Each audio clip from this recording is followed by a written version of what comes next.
جی اجے جی کیسے ہیں؟ الحمدللہ بالکل ٹھیک ہوں. ماشاء اللہ سے خوبصورت لگ رہا اچھا آپ کی تعریفیں کرنا تبھی تو تعریف بہت تعریف کرتے ہیں آپ کی. میرے ماشاء پاس اللہ. الفاظ نہیں ہے ملی اللہ مجھے. کہاں سے بات کر رہی ہیں آپ؟ آپ سے بات جی انڈیا سے بات کر رہی ہوں. اچھا ماشاء اللہ الحمدللہ. حضرت آپ نے جو رشتے کے لیے بتائے تھے تو ماشاء اللہ سے میری خالہ کا رشتہ جم گیا ہے. کل ماشاء نکاح اللہ ان کے لیے دعا فرمائے دی. شکر ماشاء اور اللہ. جو تو میرا مسئلہ یہ کہ جو تو میں ایک کرائے کے گھر میں رہتے ہیں ہم، تو خود کے گھر کے لیے جو پہلا گھر ہے تو اس کو بیچنا ہے اور اس کے اچھے دام آنے کے لیے تھا اور نیا گھر ہو جائے خود کا ان کی اس لیے. اور ٹھیک. حضرت ہمارے سب کے ہمارے گھر میں سبھی آپ کے پروگرام کو پسند کرتے ہیں اور میری دعا ہے کہ اللہ تعالیٰ جو تو اس پیغام کو جو سارا عالم میں عام کرے. جزاک اللہ. بہت شکریہ بہت شکریہ ماشاء اللہ. آپ بھی انڈیا سے کال کر رہی ہیں اور آپ نے اپنے خاص انداز سے اظہار محبت کیا ہے. اللہ تبارک و تعالیٰ قبول فرمائے. اور حقیقت وہی ہے کہ آپ حضرات کی محبتیں جب ملتی ہیں تو ہمیں حوصلہ ہوتا ہے، اچھے سے اچھا پروگرام لانے کی کوشش کرتے ہیں تاکہ پیغام جو ہے آگے سے آگے پہنچے. اور حقیقت یہی ہے کہ یہ دین حق کی خدمت کرتے کرتے انسان گزر جائے، یہی اصل ہے. اور اسی کے لیے اللہ نے ہمیں توفیق بخش رکھی ہے. ہم کم وسائل کے ساتھ جو ہے اتنا بڑا پیغام جو ہے امریکہ جیسی دنیا میں بیٹھ کے پوری عالم میں پھیلا رہے ہیں، اور امید کرتے ہیں کہ اللہ تبارک و تعالی ہماری لغزش خطائیں معاف کرتے ہوئے اللہ اس کو قبول فرمائے اور سرکار دو عالم صلی اللہ علیہ وسلم کی نظر کرم ہمیں ملتی رہے. باقی آپ حضرات پروگرام دیکھتے ہیں، پسند کرتے ہیں، یہ ظاہر ہے کہ آپ حضرات نے جو ہے اس کو اسی طریقے سے بوسٹ ملتا ہے ہمارے اس پروگرام کو اور ہم آگے سے آگے بڑھتے ہیں. باقی رہا کہ آپ کہتے ہیں خوبصورت، تو میں تو کہا کرتا اصل میں خوبصورت آنکھیں جب جس کسی کو دیکھتی ہیں محبت سے تو خوبصورت لگتا ہی ہے. تو اصل میں آپ لوگوں کی نگاہیں خوبصورت، آپ لوگوں کی سوچ خوبصورت، اور آپ لوگ محبت کے چشمے سے جب دیکھتے ہیں تو سب محبوب لگتے ہیں. بات وہی ہے. تو اللہ تبارک و تعالی آپ کی اس محبت کو اور خوبصورت نگاہوں سے دیکھنے کو قبول و منظور فرمائے اور ہمیں واقعی اللہ ایمان اور باطن کی خوبصورتی بھی عطا فرما دے اور ظاہر کی خوبصورتی کو بھی اور سے اور بڑھائے. آپ حضرات کی جو حسن زن کو قائم و دائم رکھے، لیکن ایمان و یقین کی اصل خوبصورتی جو نجات کا ذریعہ ہے اللہ اس میں بھی ہمیں ترقی عطا فرمائے. اور باقی آپ نے جو مسئلہ پوچھا مکان کے لیے، اس کے لیے دعا نوٹ کر لیں. میں نے پہلے بھی بتائی تھی کہ وضو کرنے کے دوران بھی یہ دعا پڑھتے رہیں تو انشاءاللہ بہترین جو ہے وہ گھر کا مکان کا انتظام ہو جاتا ہے. تو بہت ہی مجرب ہے وہ یہ اللہم اغفر لی ذنبی ووسع لی فی داری وبارک لی فی رزقی. یہ تین جو ہے وہ حصے ہیں دعا کے. اللہم اغفر لی ذنبی، اے اللہ میرے گناہوں کو معاف کر دیجئے. ووسع لی فی داری، اور میرے لیے میرے گھر کو وسیع کر دیجئے. وبارک لی فی رزقی، اور میرے لیے میرے رزق میں برکت نازل کر دیجئے. تو یہ وضو کے دوران مسلسل پڑھتے رہیں. اور اس کے علاوہ یا پھر مغرب کے بعد 101 دفعہ یہ پڑھیں دعا. اول آخر 11 مرتبہ درود ابراہیمی. تو کرائے کا مکان لینا ہو یا ذاتی مکان خریدنا ہو بہت اس کے لیے مجرب ہے. 90 دن کی نیت سے شروع کریں، انشاءاللہ آپ کو جو ہے بہت اچھا اور بہت ہی آسانی سے آپ کو جو آپ کا ٹھکانہ اور مکان مل جائے گا. اللہ تعالیٰ برکت عطا فرمائے اور آپ کی محبتوں کو قبول السلام فرمائے. السلام.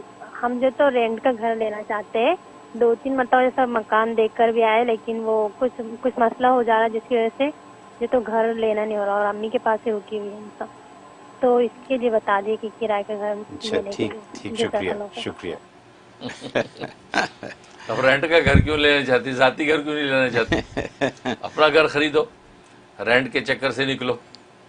وہ میرے دادا پیر حضرت عارف باللہ ڈاکٹر عبداللہ عارفی قدس سرو، جو حضرت حکیم الامت مجدد ملت مولانا اشرف علی تھانوی رحمہ اللہ تعالیٰ کے جلیل القدر خلفاء میں سے ہیں، اور وہ پاکستان کے قطب تھے.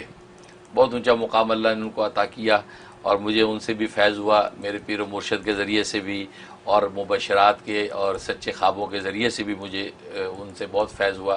تو ڈاکٹر عبداللہ عارفی رحمۃ اللہ علیہ، جن کی بڑی معروف زمانہ کتاب بھی اسوہ رسول اکرم صلی اللہ علیہ وسلم، یہ سنتیں، تمام سنتیں نبی کا طرز زندگی سب اس کتاب میں جمع کیا، کئی زبانوں کے اندر یہ کتاب ہے. تو وہ جو ہے ذاتی گھر کے لیے بڑی ترغیب دیا کرتے تھے کہ اپنا گھر خریدو اور اللہ سے اپنا گھر مانگو، کیونکہ اللہ کے خزانے بڑے وسیع ہیں. آپ اپنے وسائل کو نہ دیکھو، اللہ تبارک و تعالیٰ کی شان و عظمت کو دیکھ کے اللہ سے آخرت کا گھر تو مانگتے ہی مانگتے ہیں، دنیا میں بھی اپنی چھت مانگو، اپنا گھر مانگا کرو. تو اللہ تعالیٰ کہاں سے دیتا ہے؟ تو اللہ کا کام ہے. یہ تو مانگنا، فقیر جو بادشاہ سے جا کے مانگ لیتا ہے یہ نہیں سوچتا کہ بادشاہ کے خزانے میں ہوگا کہ نہیں ہوگا. تو لہٰذا جو فقیر اپنے فقر کو دیکھتا نہیں ہے کہ یار میرے پلے کچھ ہے نہیں کہ کیا مانگوں، تو اس لیے آپ رینٹ کے گھر کے بجائے آپ اپنے ذاتی گھر کی بات کریں، اپنا گھر مانگیں. تو خیر اللہ تبارک و تعالیٰ آپ کو آپ کا ذاتی گھر بھی دے دے، وسیع کشادہ اور بابرکت اور عافیت والا گھر اللہ تبارک و تعالیٰ آپ کو عطا کر دے. پڑھنے کے لیے آپ نوٹ کر لیں سورۃ الضحیٰ. سورۃ الضحیٰ جو ہے مغرب کے بعد 41 دفعہ 41 ٹائم پڑھنی ہے. اول آخر 100 مرتبہ درود پڑھنا ہے. چھوٹا درود بھی پڑھ سکتی ہیں، صلی اللہ علیہ سیدنا محمد النبی الامی و آلہ و صحبہ الف الف مرتین، یہ بھی پڑھ سکتی ہیں. صلی اللہ علیہ وسلم بھی پڑھ سکتی ہیں، درود ابراہیمی بھی پڑھ سکتی ہیں. 100 مرتبہ درود شریف پڑھنا ہے، درمیان میں 41 ٹائم سورۃ الضحیٰ. یہ آپ نے 41 ڈیز کے لیے آپ نے کرنا ہے. انشاءاللہ آپ کو رینٹ کا گھر تو ملے گا ہی ملے گا، انشاءاللہ آپ کو ذاتی گھر بھی مل جائے گا. گھر میں داخل ہوں تو کیا کیا پہلے تیاری کر لیں پڑھائی میں.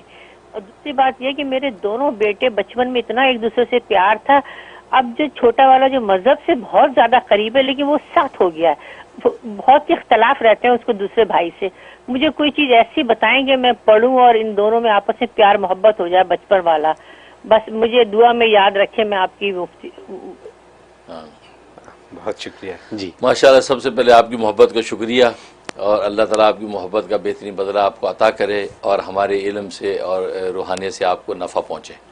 باقی نئے گھر میں داخل ہونے سے پہلے جو ہے جو پڑھنا ہے وہ نوٹ کر لیں. 11 مرتبہ اعوذ باللہ من الشیطان الرجیم پڑھنا ہے، اور پھر جو ہے وہ 3 مرتبہ سورۃ فاتحہ، سورۃ اخلاص، آیت الکرسی، سورۃ فلق اور سورۃ الناس، یہ سب 3 مرتبہ پڑھنا ہے. یہ پڑھ کے جو ہے وہ دروازے کے اوپر پھونک دینا ہے، پانی پہ دم کر کے پانی کٹورا اندر لے جانا ہے اور پانی اندر چھڑک دینا ہے. اور اس کے بعد گھر میں جب رہنے لگ جائیں تو 3 دن سورہ بقرہ کی تلاوت کر لیں، یا یہ کہ اس کی آڈیو قرات لگا لیں. 3 دن تک بلند آواز سے پورے گھر میں سورہ بقرہ کی تلاوت ہوتی رہے. اس سے انشاءاللہ گھر ہر طرح کی خیر و برکت کا جو ہے وہ محمل بن جائے گا اور کسی بھی قسم کے شر سے محفوظ رہے گا. اور باقی جو دوسرا سوال ہے اس کے لیے سورۃ انفال آیت نمبر 63، سورہ انفال آیت نمبر 63 جو ہے یہ روزانہ 41 مرتبہ پڑھ کے یہ سب بہن بھائیوں کی خاندان کی محبت کی نیت کر کے تلاوت کریں، اور پانی پہ دم کر کے جس چیز کو پلا سکتے پلائیں، میٹھی چیز پہ دم کر کے کھلا سکتے کھلائیں. تو یہ عمل جو ہے 41 ڈیز بلا ناغہ کر لیں، انشاءاللہ بھائیوں میں الفت محبت پیدا ہوگی اور اللہ ان کو دین کی راہ آسان کر دے. جو دعائیں وظائف میں بتایا کرتا ہوں اس کی عمومی اجازت ہوتی ہے، اسپیسیفک کسی ایک کو اجازت دینا ضروری، کسی ایک کو دے بھی دی تو آپ جو جتنے بھی لوگ سنتے ہیں تو میری طرف سے سب کو دلی اجازت ہوتی ہے، وہ میرے جو وظائف کر سکتے ہیں. اگر وہ سیم ان کا مسئلہ ہے تو بالکل کر سکتے ہیں. ویڈیو کے نیچے سبسکرائب کے بٹن پہ کلک کریں، بیل کے آئیکن پہ کلک کیجئے تاکہ ہر نئی ویڈیو کی نوٹیفیکیشن آپ کو مل جائے.